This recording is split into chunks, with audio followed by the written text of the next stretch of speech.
Wow, the cicadas are really singing today. Well, hi there, I'm Noah Bradley. This is Handmade House TV. On today's episode, we're going to talk about wood sealers. So stay tuned.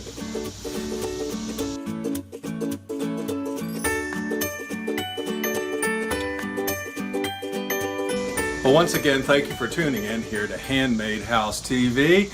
Today, I'd like to talk about wood sealers, about wood stains, about any product that will help preserve and keep your exterior woods of your home looking fresh and new. If you've been following along here on Handmade House, if you've watched a lot of my videos, quite a few episodes ago I did one on my favorite wood sealer. And basically it's a combination of as natural of products as what you can, of as basic of a products as you can, with the idea of mixing your own. And I'd love to be able to take credit for the particular mixture, but actually I think I found it on a national park website service where they had experimented with a lot of different wood sealers at that time, and this is the one that they found to be the one that they chose to use, that was the easiest put together and worked well across a broad range of issues.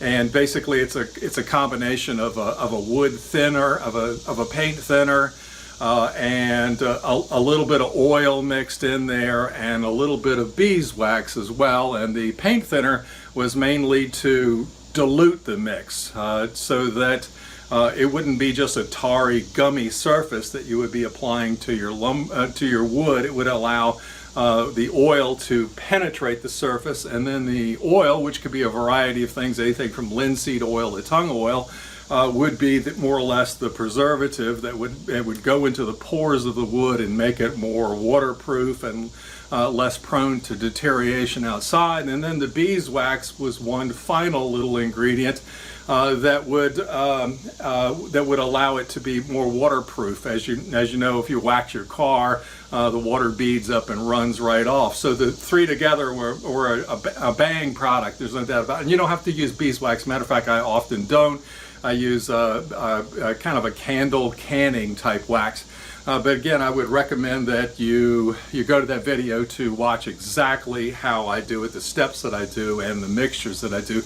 But the reason why I'm creating this video today is that I'm not certain why, but I've been getting a lot of emails asking me more information about this product. Can I stain it? Does it work in this particular application? Does it work on this particular species of wood? Will it work well in Canada? Will it work well in Mexico? And what I'd like to, I'm a little bit confused on how to handle this deluge of emails, and so that's the reason why I'm creating this video here today. And my response is, everything that I know about this particular sealer and its use is revealed in that particular video. I can't tell you what's best for your particular area or how best to do it in your particular situation.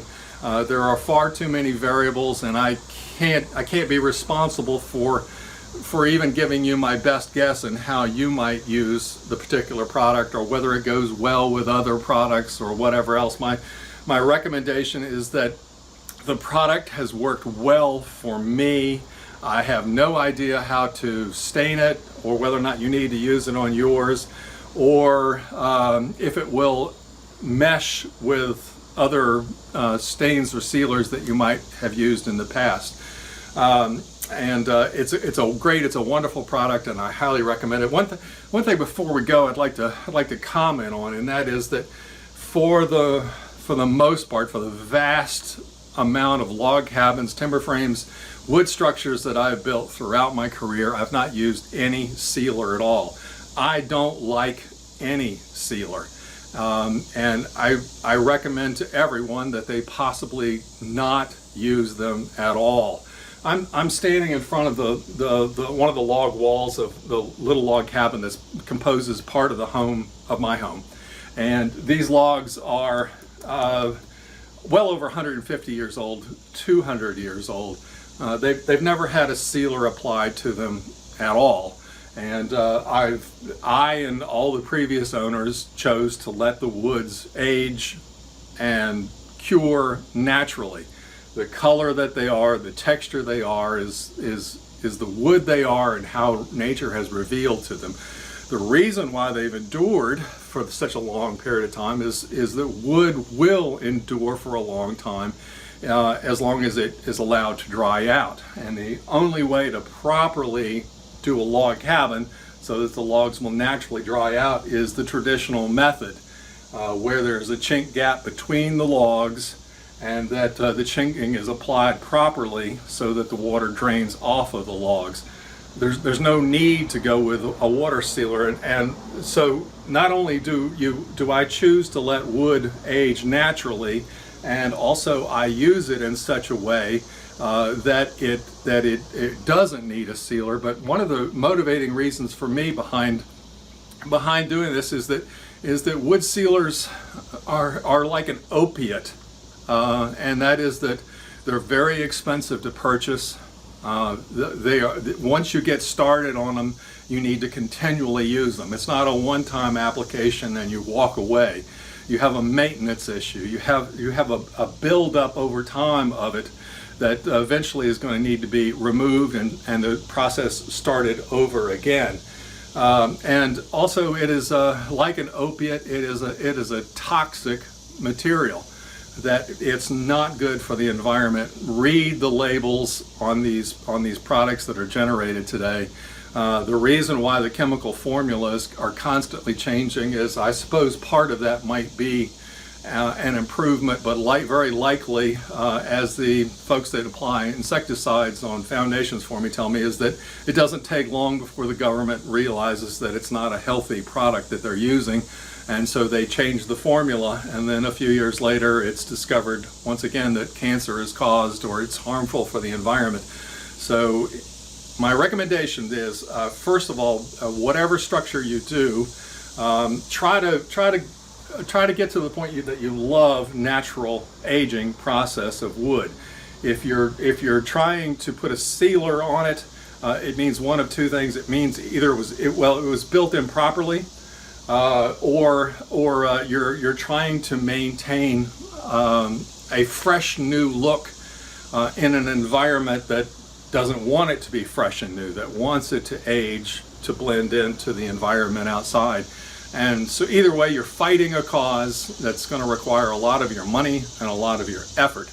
And I would encourage you not to. And in those situations, and I have encountered them, when I find myself encountering say a pine log cabin instead of an oak log cabin that's been around for over 100 years, pine naturally will not last as long as say a hardwood species or redwood.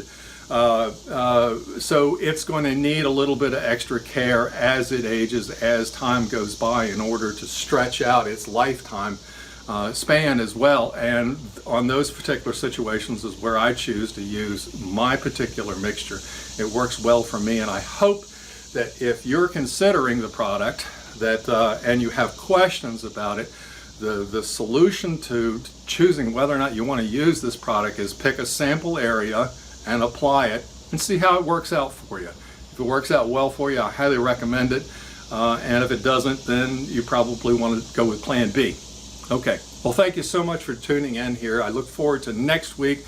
We've got some great content. Things have been slowed down a little bit, but we're going to get back on track and move forward with other videos. So you guys take care. Thank you so much for tuning in. We'll talk to you next week here on Handmade House TV. Bye now.